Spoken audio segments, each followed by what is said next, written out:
Good evening, everybody. We're thrilled to have you tonight for the Brooklyn Book Festival. This program is a collaboration between the Brooklyn Book Festival and the 370 J Street Project, J Project. It's the 15th anniversary of the festival this year, and we are celebrating it in the way that we best know how, which is that we have more than 100 programs taking place this week. It goes through October 5th. So we're halfway through, but we have a huge festival day on Sunday where we have about 50 programs happening, and also a Children's Day and YA Out Loud on Saturday. I just wanted to say quickly that the best way to show the love, in addition to listening to today's program, is also to support the authors by buying their books, and you will see that opportunity in the link below. Also support the free festival of the programming with the donate button. We hope that you're going to come back for more programs at the festival, but tonight, enjoy this one.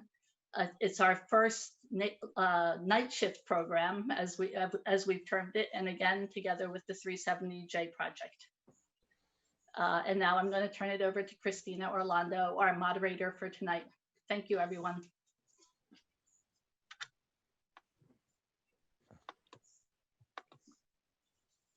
Hello, everybody. I'm Christina Orlando. I'm so excited to be here with Christopher Paolini and Tochi Onyebuchi to talk about world building. So I want to start off by asking how you guys are doing. Pretty innocuous question. Yeah, I'm just, chilling like Spider-Man hanging from the ceiling, I does this, in terms of like isolation and, being surrounded by my Xbox and my PS4 and my books and my writing and, not really interacting with people unless it's, mediated through a screen. Like I was built for this. So. And how are you doing? I feel like that's the answer a lot of authors are going to give, especially those of us perhaps on the younger side of the equation. Yeah, I'm doing great. I mean, this not to sound insensitive, but the current circumstances are basically how I grew up, being homeschooled, living in a rural area. So staying at home, writing, working on my projects, avoiding other people. I'm good. I was born and bred for this. I'm honestly so glad you guys said that I'm not the only one who's like, oh, thank God I don't have to be around people. It's terrible. Let's not make a joke out of it. No. But I'm an introvert who can fake extroversion. So, I love touring. I love meeting people. I love signing books. But at the same time, it's kind of an interesting way to shake things up this time, doing all of these virtual events. And in some ways, you actually reach more people doing this. So it's an interesting experiment. Yeah, for sure. So I also have to ask about the sword that's back there. So that is a replica of the sword Zarok, which is in my the inheritance cycle in the Eragon novels. It was Eragon's first sword, and all the way back in, I want to say like 2004, 2005, some of my fans pulled together their money and had a replica made. And I don't think it shows up well on the video, but the pommel is like custom hand-blown glass. It's really, really gorgeous.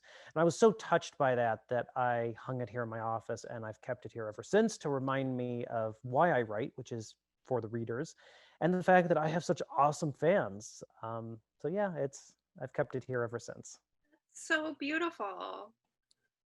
And Tochi, I was going to ask you about Akira, but I feel like that's... Yeah, no, I bought that myself.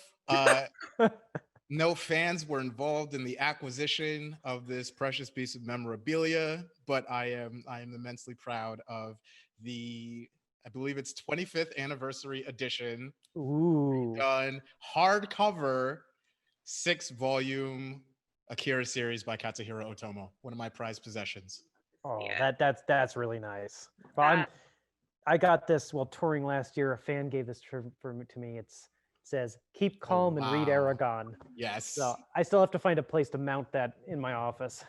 That's so beautiful. Are you finding a lot of people talking to you about that series and how much it meant to them and how excited they are for something new? Yeah, it's been kind of strange for me because the past few years, and by past few years, I'd say maybe 3 to 4, and then even more recently, we've reached a point where enough time has passed since Eragon was published that people who were, let's say, mid to late teenagers at the time are now, you know, thoroughly grown up and are having families of their own. In the Eragon subreddit, some kid posted saying, "Hey, I'm 14 and my name's Eragon. My parents loved the book," and that's not the first person I've met who's been named after the characters. So it's really been humbling and really astounding to me that the books have maintained their popularity. I mean, you know, we all write to have people read, and you kind of hope people are going to read your works, but you think, well, you know, maybe I'll sell books for a couple of months and that's the end of it. But to be here, I mean, 2023 will be the 20th anniversary of the Random House publication of Eragon. And I'm still in my 30s, so it's kind of a weird thing, but Yeah. I'm very grateful for it. It's very beautiful. And I wanted to ask you, you both have experience writing YA, and then this year was your adult debut, but both under very different circumstances, because Riot Baby came out in January. Yeah. Oh my goodness. Like 10 years ago, right? Yeah. So how does that feel, and how was your sort of adult debut experience?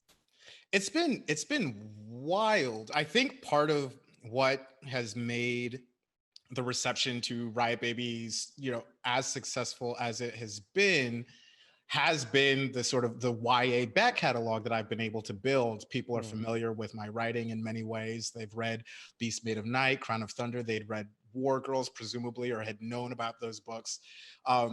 So people, you know, knew who I was in many instances. But I think one of the things that has really, really, really changed the way in which the book is received has been obviously the events of this past summer.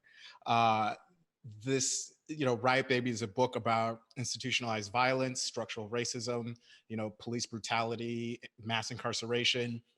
And those things are all ongoing. Like, they're happening all the time. They're essentially, you know, the foundation on which this country is built. But they were really sort of put forward in stark relief with the events of the summer. So people were reading the book, and people who had already read the book were like, oh my goodness, like, this is the, like, you know, everybody read this book. And so I think that was another reason why people sort of gravitated to the story the way that they did. And it's been like, it's this weird space to live in, to have your book sort of taken over by current events. It's like, it's almost a two-edged sword to be called prescient as a science fiction writer, because so often we're dealing with dystopia and we're dealing with really horrible outcomes.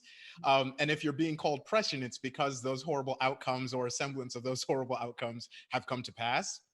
But at the same time, this book is allowing, at least, you know, the reception has communicated to me that this book has allowed for people to see themselves, or at least feel their own sort of interiority twinned in those of the characters. And to be recognized like that, I think, is really, really, really powerful. Now, do you find your readership is still more of the younger readership, or have you gotten a lot more adults reading the book? Or basically, is your older readership carrying over, or is it a new readership you're finding? I think it's a sort of explosion of readership in general. You know, a lot of my young readers, you know, went to read Riot Baby, and part of it too is like, they're the same age as some of the characters in Riot Baby. So, you know, the sort of difference between, you know, say for instance, War Girls and Riot Baby is less, I think, a matter of content, and more just simply a matter of marketing. Like, I wrote all those books the way I would write those books. And also, that's to say that, you know, a huge chunk of my, you know, audience for my YA novels are adults. Like, you know, there's the idea that the adults are buying these books for their kids or, you know, grandkids, but, you know, they're also often buying them for themselves. And so I think there was, you know, already a sort of core of, you know, young adult and adult readers that just sort of expanded a lot with Riot Baby. And now one of the things that I'm seeing is people are reading Riot Baby and they're jumping back to my YA fiction, which I think has been a very interesting development. How's your adult debut been for you, Christopher? Well, I was just going to say, I mean, like as Tochi, as you were just saying, I never really consciously tried to write YA. I was just writing the best books I could. And, you know, YA is more of, I don't want to say it's just completely a marketing construct, but it is to a degree. It's a generalization. It's always seemed a bit strange to me that you can have all of the murder and mayhem that you want in a book, and as long as the main character is under 18, it's a YA book. I mean, there are you know, Holocaust stories told with YA character, they're classified as YA, but it's not YA. And that's, but the thing is, there's no easy way to make that distinction. So I understand why publishers batch things the way they do. But for me, it's been a very natural transition. I mean, I'm not 15 anymore. I'm so writing about characters who are adult makes a lot more sense to me. And my readership has grown up. So overall, I'd say the transition's been very smooth. The only rocky bit would be that I do still have a lot of young people who pick up the Inheritance Cycle and read Eragon and the sequels.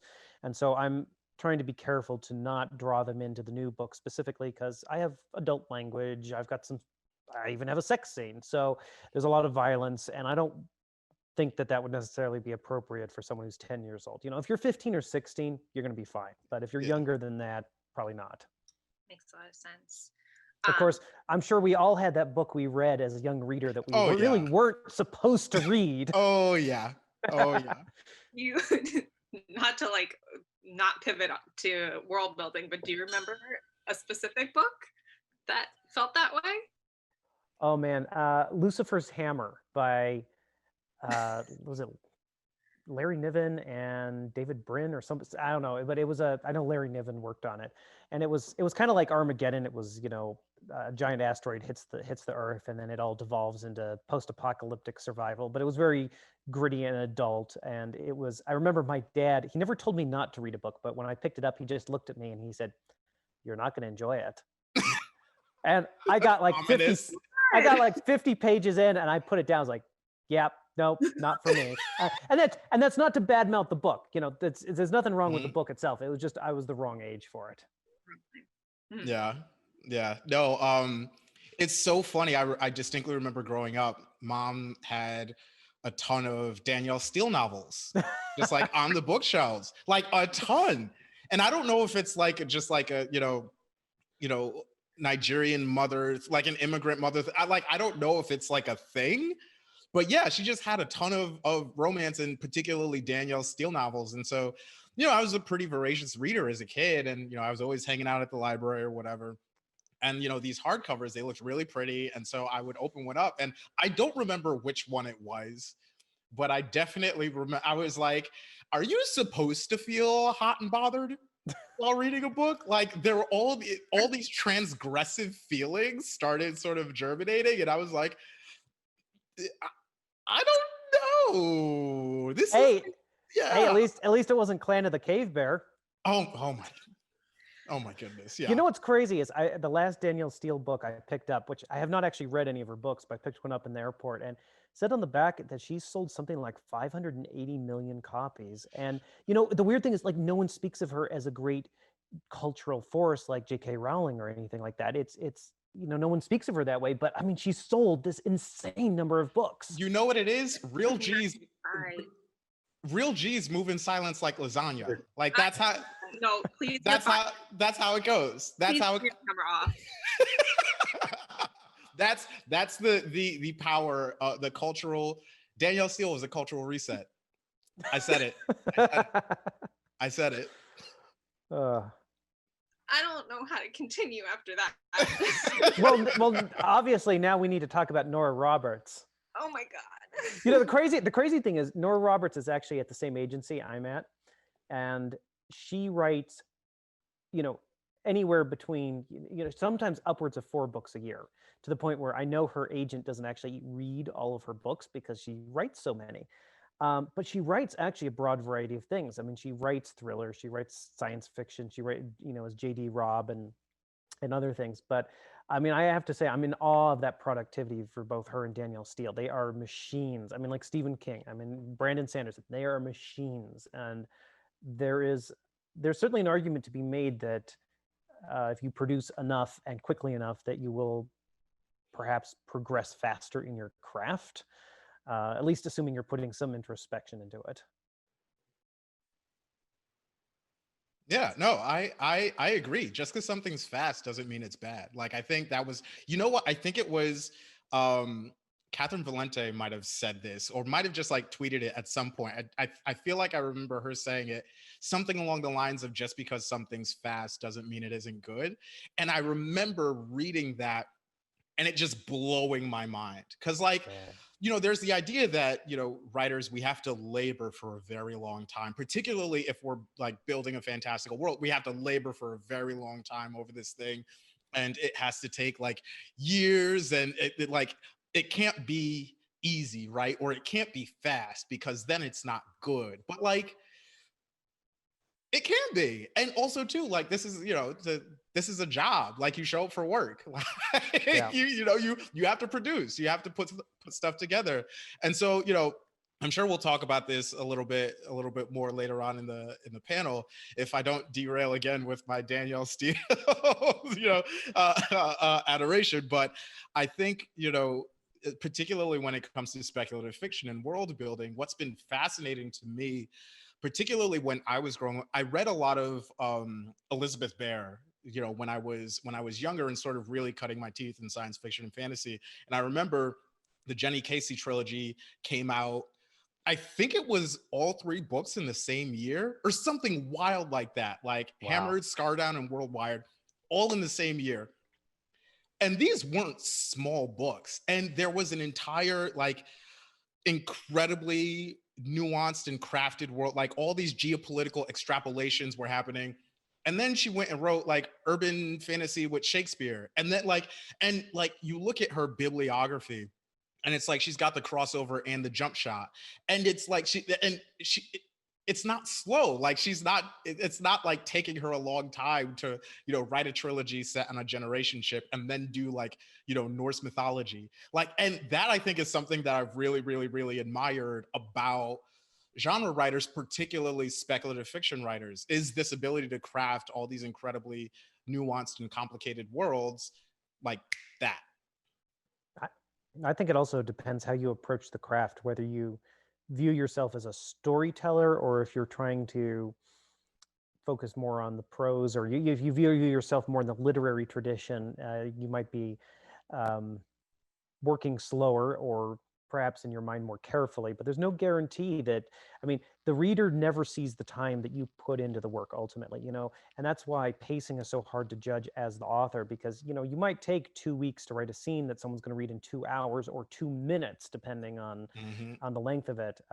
All of this is reminding me of an article I read like a year or 2 ago. It was this professor who was teaching ceramics and pottery, and he or she had decided to run an experiment one year where they divided their class into halves, and one half was told they were going to be judged on the very best, like 1 or 2 or 3 pieces they could produce over the entire semester, and the other half was told they were going to be judged on the total weight of finished pieces they produced. And at the end of the semester, all of the best pieces were produced by the group that was working on by weight, because they weren't obsessing over perfection. They just kept working and learning. And at the end of that, they'd actually produce some really beautiful and perfect pieces. It's a really great thing to keep in mind. Yeah. So to circle to world building, you know, no matter whether you're thinking about things as literary, or, you know, if you're working fast or working slow, when you're thinking about building a really immersive world, where do you start? I start with the cool shit. Like, that's really like, if there's ever a point of entry, it's like, what's a really cool thing that I can that I want to write about? And it can be just like a single image. Because I think with Beast Made of Night, it started with a single image where there was this kid seen from behind facing off against this massive like shadow monster, right? And I didn't really know what the story was or whatever. It was writing the story was trying to figure out how to get to that image, or like how to explain that image. There was a particular image with regards to War Girls that like involved a mech battle, and I knew like I had to build the world around that. And so in the beginning, it's like, what stuff that I'm interested in? What are themes that I want to, it's basically throwing all the ingredients that I think are cool or that taste good, that I think will taste good into the pot. And then it's simply a matter of trying to make it all cohesive, as opposed to like, oh, I have this world and then I have to think about the seasons and then I have to think about this other thing. And then no, it's like, what's all the cool stuff that I want to write? How do I make that work? What he said. Yeah, I mean, to me, because there are two approaches here, and there are some people who start with the world, but then they struggle to find the story. But if you start with the story, the world is going to be a lot easier to create. And then in the creation of the world, you'll usually find some cool, interesting stuff that you hadn't thought of in the beginning, and that will, of course, influence your story and your characters. I'm very much like you. I do the same thing where I will get an image in my mind, and usually it'll be a very emotional image for me. It's like some strong emotion is attached to this image, and then for me, my job then is to say, what do I have to do to justify this image, justify this emotion, and convey it to the reader?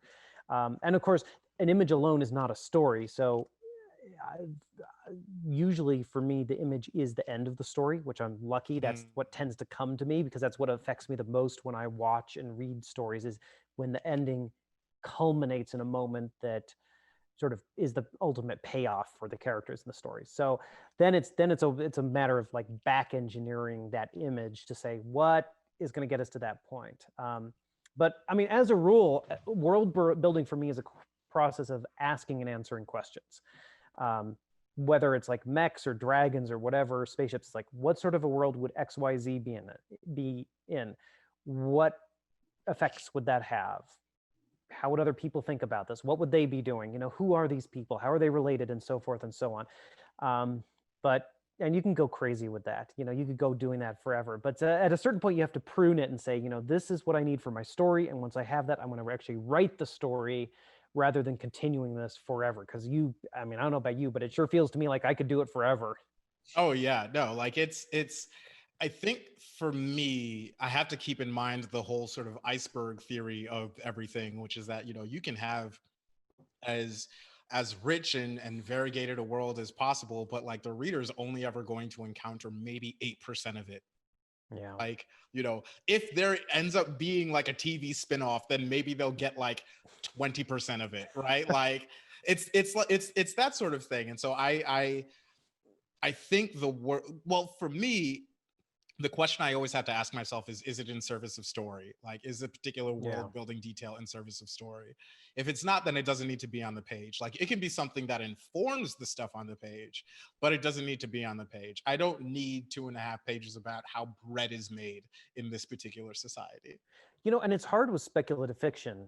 I mean, to me, because if you're writing a book set in the real world, you can say, so-and-so walked by McDonald's. Everyone knows what a McDonald's is.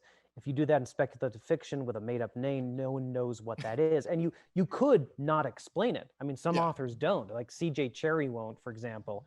But you really run the risk of completely losing your audience in the world because they're completely lost. So but then it kind of like it introduces this unseen narrator element of who is explaining this to the reader.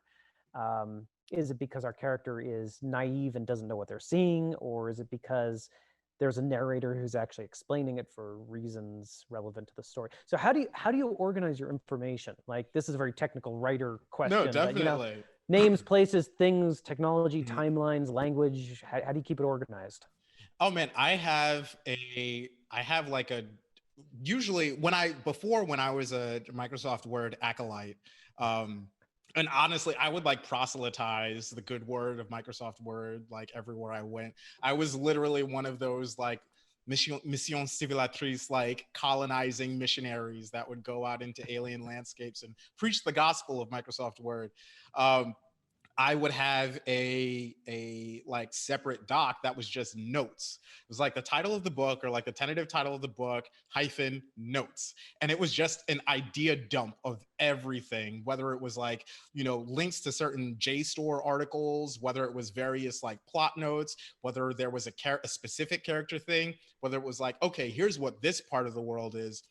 Oh, here's an idea too. Like, why not sort of just mess with the idea of these ethno-states that like constantly are an archetype in speculative fiction? Like, why not, you know, why are ethno-states so prevalent? How can we sort of mess with that? Like all this stuff. So I would have this chaotic, it's just bedlam everywhere document.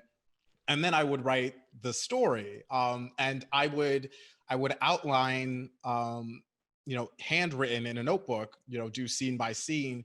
And, you know, when I felt the need to, I would refer to the note stock if I wanted more detail on something, or it was sort of like an index for me.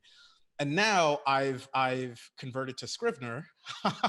Heathen. Yeah, I know, but it's so good to me. But it's nice because like basically I can do the same thing, only within Scrivener I don't need it to be a separate file. I can have like a notes page or whatever that just, you know, replicates the function of that separate Word doc. Don't you still have to work with MS Word when it comes to like editing? Oh yeah, like, and part of that too is just like the people that I'll be emailing with will be using Microsoft Word and stuff like that, and it makes it, you know, I can do that. I'm still, you know, fluent enough in the language to be able to speak it that way. But the thing that gets particularly terrifying, and apologies, Christina, is editing in a Google Doc. That stuff terrifies me. Like when like a writer and an editor will be in a Google Doc at the same time, and like if you're writing, for instance, and then the editor just backspaces what you just added, I'm like, how do I feel better about myself? I've never done that with the Google Docs. I don't think my psyche could handle that. It's such a rut. It's so terrifying. I'm like, oh, so this is what it's like to be a thrill seeker. Like, I get it now. Wow. No, actually, my latest book, To Sleep in a Sea of Stars, is the first large book I've ever edited with track changes from start to finish. And actually, some of the process was done a little differently because of COVID and social distancing. Like there weren't any physical markups being sent out. So I did all of the Inheritance Cycle, all the Eragon books were done with physical manuscripts. And I'm not sure if I like track changes any better. I mean, in one sense, it's a lot faster because you're just not having to print out pages and you can move stuff around. And there are a lot of advantages. The downside is that, boy, making sense of the marks on the page can give you a blistering headache when there's two editors and me and maybe a line editor making marks, and it's like hieroglyphs. It's a bowl of Skittles. It turns a book into a bowl of Skittles. And I'm partially colorblind, so if there's a light red or a light green, I'm in trouble. It's a wrap. Yeah. Well, I can't bang on you too hard for not using MS Word for the notes, because I don't do that. I used to do that, but I don't use MS Word for that either.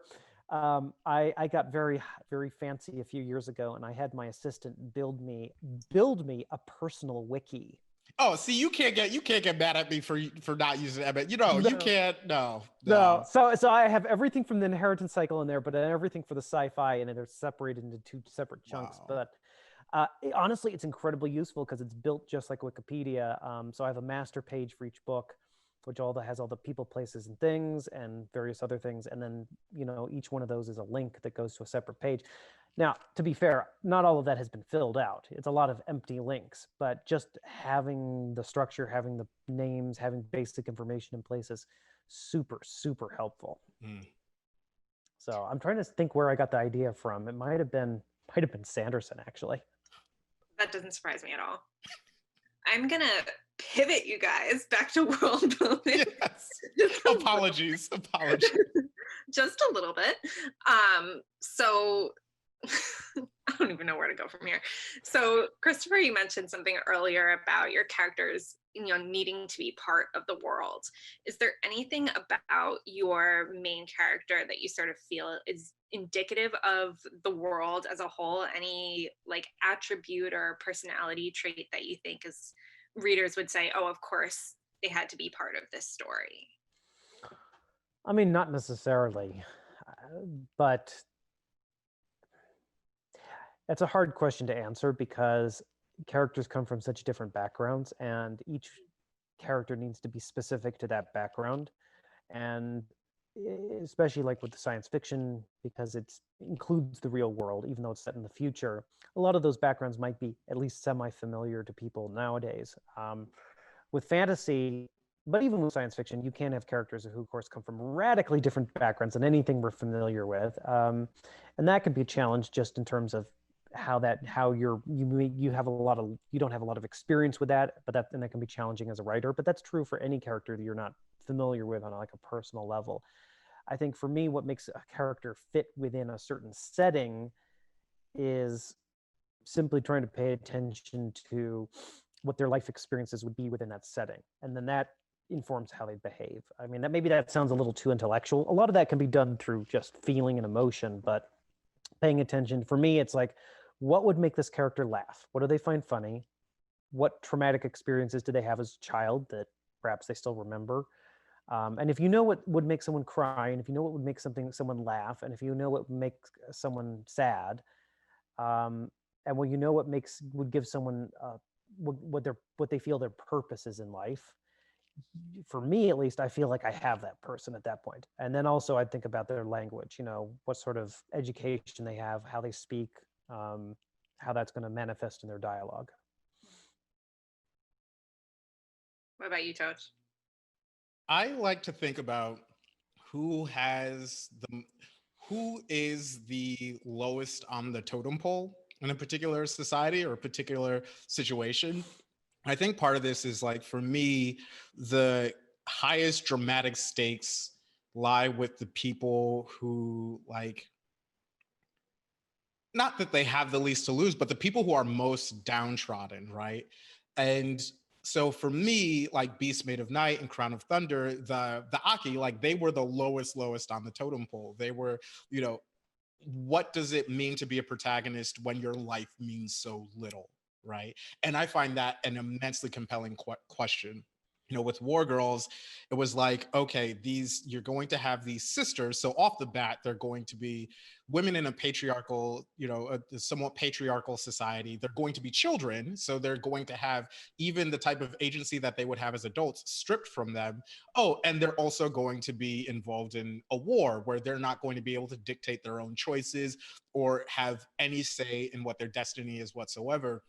And those folks, I find, have the most compelling stories. And then, with Ella and Kev and Riot Baby, like, that's it. And I think for me, and this almost goes beyond speculative fiction, and I think this is something that informs a lot of the way that I read and write literary fiction, is that I find, that same sort of dynamic makes a lot of sense. You think, for instance, at, immigrant stories, people, the person driving your Uber or the person who's serving you General Tso's chicken over the counter, like, they could have been a political refugee in their home country. Like, they could have had to get on a boat or, like, cross borders of 9 different countries to get to the place where they're behind this counter serving you General Tso's chicken, right? Like, even if you have, like, the sort of less ostensibly dramatic, immigration stories and whatnot, like, the very fact of that journey, I think, complicates the story of a person and can complicate the story of a person. And, if you're not born here, or if you are, the child that's born here of someone who wasn't born here, and particularly if you're non-white, you immediately have stuff at stake. Like, you're immediately in conflict with, and like conflict in a narrative sense, you're immediately spinning against the way that the society around you turns. And that, I think, is where so much good drama comes from. I think you could take literally the most pedestrian immigrant story and you can make compelling Emmy Award-winning drama out of it. I guarantee it. For sure. I love that answer. I really do. I think that the status of being an outsider is such rich soil for stories. And it's like with Ian Banks. I don't know if you've read any of his science fiction with his culture novels, but basically all of his books, it's a post-scarcity society. It's amazing luxury for most of the citizens, but basically all of his stories take place on the edges of that society because the stuff that happens within the society is kind of boring by comparison. And no one wants to just read about that privilege with no conflict. No, I really like that answer. I've always been frustrated with stories that try to write about what it's like to be an outsider by someone who hasn't had that experience themselves or can't capture it. And I see it a lot in television and movies. It's like, oh, we're going to write about a rebel or people outside of mainstream society, and then the choices they make in the logic is so obviously that of someone who's never had that experience. Yep. Very frustrating, actually.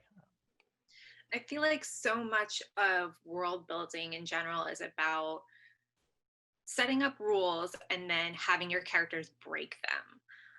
And I'm sort of wondering if there's any rules or structures that you set up for yourself in the draft and then got nervous about sort of knocking down later on, or anything that was challenging for you.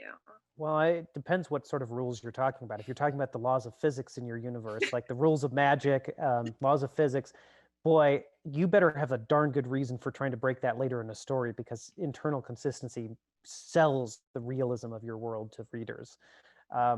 But if you're talking about like political structures or social structures, then yeah, I mean, I think so many of these stories that we tend to tell, not all of them, but a lot of them tend to be about a change in the status quo. And that's not nerve-wracking to change. That's actually really exciting. It's like, oh, change, because, variety is exciting. Monotony is boring. Just like in a song, if a song is the same volume the whole way through and the same beat and same tempo, it can get really boring. So you vary it. And that's a lot of that's exciting as to read and exciting to write. But as long as it's internally consistent. Mm-hmm. Yeah, if it has that dream logic, it doesn't have to be the sort of internal logic that governs the world that we inhabit, but if it's a logic that makes sense in that world, like absolutely it has to be internally consistent. I think one of the things for me that sort of braids together to those two elements of the sort of social structure, the rules therein, and the sort of thermodynamic principles of the story universe is, and of course I have to talk about anime. It wouldn't be a proper Tochi panel if I didn't talk about anime. But like there's 7 minutes. But there's that trope of the character who's like very ostensibly not powerful or the least powerful in the group, and everybody talks about them like they're the least powerful in the group, et cetera, but then they unlock this power that allows them to do something that nobody else can do, and is a complete inversion of all the rules. And it's this huge dramatic moment, and usually like their eyes change, and like there's all you've seen it, you've definitely like seen it before. And so those moments I think are very powerful.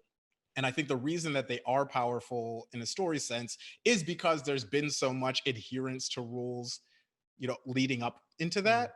And even if you're watching characters like navigate rules and try to break them, it's like you could have character after character after character try to do this one thing, right? And everybody's failing for like 12 episodes, and then you get to episode 13 and our diminutive little protagonist tries for the 500th time, like after school when nobody's watching except for this one person who has to witness from the shadows, and they do the extraordinary thing. They break the laws of this world. That's just really, it's always really cool to witness that thing and to be able to construct it, because like I personally find those moments so incredibly satisfying.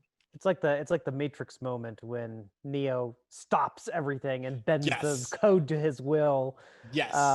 Well, and I think with a lot of these stories, because so many of them tend to be coming of age stories, it fits really well, because when you're growing up, when you're going through adolescence, you really do have those moments of breakthrough on occasion, especially if you're working hard at stuff where either you have a growth spurt or you get stronger or you just master something, and it feels like leveling up. It really does. Like I used to box for a bit, and it was absolutely magical because, being a writer, I spent a lot of time in my head, but boxing was like the first time and sometimes the only time where I would get out of my own way and my body would take the lead. And I was just operating on instinct. And there was one morning, it was this gym in Wash Heights that I would go to in the mornings before classes. And I was in law school at the time. There was one morning where I just wasn't even thinking. It was completely sort of intuitive. But there was this particular combo that I got off, and then I found myself, I learned how to box regular. So, left hand forward, right hand back, right hand being the power hand. But I was born left-handed. And so, normally I should have been southpaw, but I lived my entire life as a righty. But I was doing this combo, and then I found myself, I wound up southpaw, just like on instinct, and it felt so comfortable. And it was exactly what you were describing with that moment of breakthrough. And it really did feel like leveling up. It really felt like there was this internal, logic in my head about how my body was supposed to move. And then it just got broken. And there's that feeling that anything is possible. Yeah. And I think that's really yeah. It's funny you mentioned the southpaw thing, because I'm right-handed, very much right-handed, but my stance is southpaw for some reason. It's just what feels natural for me. Yeah. I think it's because I prefer to use my power hand as the lead hand for some reason. But yeah, I always wanted to get into boxing more, but the problem is my career is using my brain, and so I kind of figured that getting hit in the head probably isn't the best thing for me. Yeah. But yeah. I compensate for it with heavy weights and other things. We make it work. We make it work. Yeah, make it work. I'm going to pivot you guys back again. Not that I don't love your boxing stories. Boxing and Danielle Steele. Who would have thought? The best panel ever. Okay, so I wanted to ask one of my favorite questions. You just got invited to move to the fictional world of your choosing for a year-long research project. Where do you go, and what is your dissertation on? Ooh, that's a tough one. Someone else's world, not your own. Then I think I'd go into the Harry Potter world and write a dissertation on the economics of Gringotts and the Muggle world, and in the process, I would make an absolute stinking fortune. because the economics makes no sense with the exchange rate and everything, and you could make an absolute fortune. Oh yeah, you'd be king of the black market for sure. For sure. So I'm reading R.F. Kuang's Poppy War trilogy right now, and so that's taking up so much real estate in my mind, and gloriously so. And so I can't stop thinking about Nikan, that whole area. I don't know how long I would last, particularly if I weren't a shaman. So I don't know how much research I would be able to get done. But it would probably be something along the lines of ancient cultural traditions and their lineage, and the efforts at self-sustenance in the face of external forces. So I guess along those lines, how pre-colonial cultural practices, religions, what have you, survive in the face of colonialism. That's something that I think really interests me. And I think in terms of world building, that also gets back to the, finding elements of the world or people in the world that spin against the way that the world turns, because automatically you have this conflict. If you have this entire culture that stands to be potentially extinguished by this external force, I think that's one of the reasons why so much speculative fiction is caught up in, whether or not it's the reality or the metaphor of colonization. That right there, whether you're the one doing the wiping out or whether you're the one that stands to be wiped out, there's inherent drama there. And I think it's very powerful material to work with. And so that would be something that would be cool to write about. But I don't know, I would need a bodyguard. I would need a bodyguard. It's really good, by the way. Her whole trilogy. She's got The Burning God coming out in November. Yeah. I cannot recommend it highly enough. Yeah, I was on a panel with her, and she very kindly signed a book for me, but it's still in my to-read pile, so. It's good. That's what I've heard. Okay, so I'm going to try a thought experiment. We're going to switch the settings of your books. So, Christopher, To Sleep in a Sea of Stars now takes place in modern day New York City, or near future New York City. Tochi, Riot Baby now takes place in space. Does it work, and what changes? I think New York City would probably be destroyed in an instant because I've got like giant interstellar battles going on. That or it'd be similar to the ending of Watchmen where you get a giant squid dropped on the city because I have some aliens with tentacles. So Yeah. I that is an odd combination. I gotta be honest. That is an odd combination. Let's just say New York is gonna be traumatized. That's fair. You might be underestimating the mental resilience of New Yorkers. New Yorkers have seen some like it's. That's yeah. true. I feel like if a squid like dropped from the sky, I'd be like, all right. Yeah, it'd be like, hey, get off the tracks. Like, what are you doing? My train is late. Like, that's what I'm pretty sure that's Not my how business. exactly. They'd step over the tentacle with their coffee in their hand. No, Riot Baby in space would be amazing. I mean, everybody would die. Like it would be like literally everybody would die. I think it would be a very fascinating book though, because there's this idea of if a house is burning down, who's inside the house and who's outside the house, right? And in space, particularly if you're on a spacecraft and your body isn't built to like survive in space, you may perceive of yourself as outside of the burning house when in actuality you are inside the burning house. So I think there's really interesting. I may have to write Riot Baby in space now. But like I think that's a really cool like idea. I mean, I feel like there's something like that in I believe it's An Unkindness of Ghosts by Rivers Solomon. Yeah, so there's what they did there is just really, really, really fascinating in terms of exploring different dynamics and oppressive dynamics in that particular setting. So yeah, no, I think Riot Baby in space could work. Well, if people are getting bored with their world building, the two phrases you can always use to make things more interesting is to just say in space or with a dragon. And those two phrases just fix everything. Yep. For sure. Okay, so on this subject, both stories are now a slasher film. Who makes it to the end?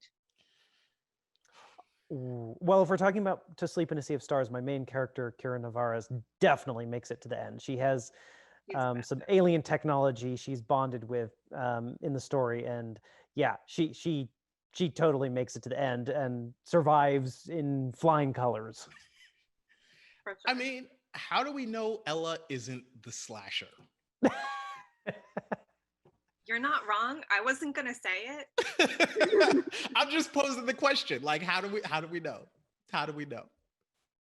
As I sip my tea. Okay, we do have a question from the chat because we are running out of time. This is for Christopher.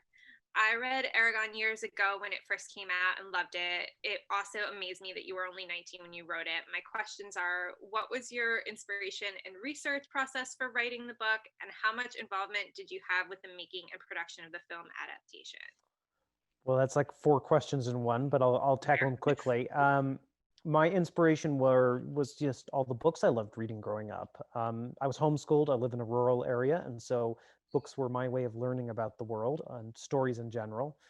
Also, the landscape where I live. Just think of the mountains in Lord of the Rings and the films, and that's what it looks like where I live. So I'm very, very fortunate with that. I did do research when I felt like the subject warranted it, whether it was like sailing ships or metalworking or things like that. But for the most part, I was able to rely on what I'd learned from reading other fantasy novels. As far as the film goes, my involvement was pretty non-existent. I didn't even realize that the film was actually happening until they were entering into production because the lines of communication were not clear. And I did give as much input as I could, but ultimately the film reflected the vision of the story that the director, screenwriter, and studio had, and everyone is free to enjoy the movie and the book on their own terms. All right, I'm gonna wrap up on my favorite question to ask, which is, what advice would you give your 14-year-old self? Keep going.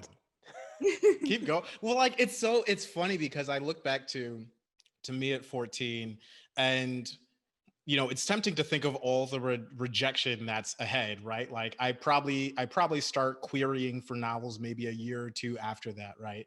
And what follows is like 15 years, a decade and a half of rejections from agents, from editors and small press publishers. And like I'm cranking out these novels, and like one novel in particular picked up like 40 different rejections from 40 different agents. And that was just like one out of a dozen novels that were written during that period. But like I never, like that kid never flagged. Like it was never, it wasn't a matter of being sort of knocked down by the rejection, because that kid loved writing so much. Like that kid was going to write whether or not he ever got published. He just really enjoyed doing, and he also enjoyed getting better at it. I think that was another thing too, where it wasn't just writing the story for the story's sake, but it was like, it's like if you're learning a sport and you figure out how to do a new thing, that in and of itself is a thrilling sensation.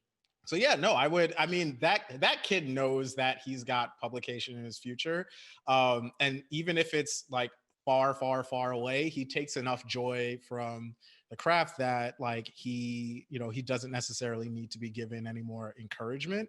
I might whisper in his ear that like watching all those anime fight scenes will come in handy someday.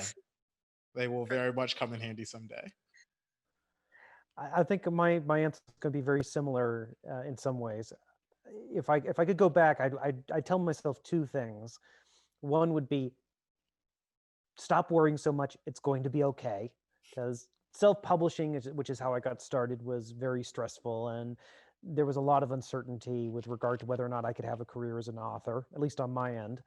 And another thing I would tell myself, and this would be the most important one, would be that just because you write a bad sentence or a bad paragraph or a bad scene or a bad story or even a bad book doesn't mean you're a bad writer. Not as long as you're willing to learn from it, grow, and hopefully fix whatever is wrong. It took me a long time to realize that that sort of editing and that sort of reworking is a natural part of the process, at least for me. And if you look at examples of editing from raw authors who've been published for decades and decades, you'll find that even some of the best authors, they're still covering their pages in red marks. And I just sort of had this idea in my head that writers wrote books and it magically just ended up on the shelf perfectly like the way they wrote it. And that's not how it works. It's much more like music or any other art where you have to work. You're going to fumble. You're going to make bad, jangly sounds before you can produce beautiful music. And that's okay. And so nowadays, if I write something that doesn't work the first time through, it doesn't panic me. It doesn't really upset me. It's just kind of like, okay, that was step one. Step two is now I fix it. That's what I wish I could tell myself. Sure. All right. Well, we'll wrap it up there. Thank you both so much for your time and for your intelligence and your expertise. Everyone who's watching, please pick up Riot Baby and To Sleep in a Sea of Stars. And thank you for spending your evening with us. Thank you, Christina. Heck of a job. Thank you for indulging us too. It was a pleasure to just listen to you two go back and forth. So I feel like we didn't have enough time talking about Danielle Steele, though. I know. Oh, can I very briefly a flex? Like I'm hanging up on you. the biggest flex ever. I saw a photo of this, and I had to like go to multiple sources to make sure that it was real. Apparently, she writes her books on a desk made up of a stack of her books. I saw that. And what's crazy for me is she's had something like 5 kids and 4 husbands, and she's written over 70 or 80 novels. Where does she find the time? Your fave could never. I think I'm in love with her. Is she married right now? Yeah. I'm curious. Well, we started with world building. We ended with Danielle Steele. Thank you, everyone, for watching. Thank you. Christina, thank you so much. The questions were awesome. And Tochi, thank you so much. This was a blast. I had so much fun. Thank you. All right. Good night, everyone. All right. Good night.